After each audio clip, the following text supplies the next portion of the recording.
বিসমিল্লাহির রহমানির রহিম। কোরআনের সাথে আমাদের সম্পর্ক যেমন হবে, কোরআনের সঙ্গে আমাদের সম্পর্ক যত মজবুত হবে, আমরা তত শক্তিশালী হব, ভালো মানুষ হব। তখন আল্লাহ তাআলার সঙ্গে আমাদের সম্পর্কও হবে সুমধুর।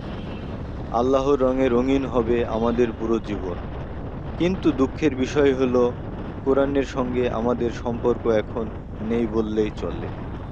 দিনের পর দিন, মাসের পর মাস যায়, অথচ কোরআন পড়ার সময় হয় না আমাদের।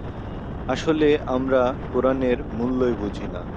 অথচ আল্লাহ রাসূলুল্লাহ সাল্লাল্লাহু আলাইহি ওয়াসাল্লাম অত্যন্ত গুরুত্ব দিয়ে কোরআনের মর্যাদা আমাদের সামনে তুলে ধরেছেন।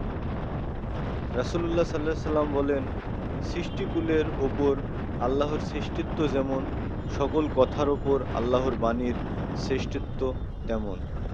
রাসূলুল্লাহ সাল্লাল্লাহু আলাইহি সাল্লাম আরও বলেছেন, আল্লাহ এ কিতাবের ভিত্তিতে কিছু লোকের উপর উত্থান ঘটাবেন, আর এরই ভিত্তিতে অন্যদের পতন ঘটাবেন। রাসূলুল্লাহ সাল্লাল্লাহু আলাইহি সাল্লাম কোরআনকে সঙ্গ দেওয়া ব্যক্তিকে বলা হবে, পড়ো এবং উপরে ওঠো।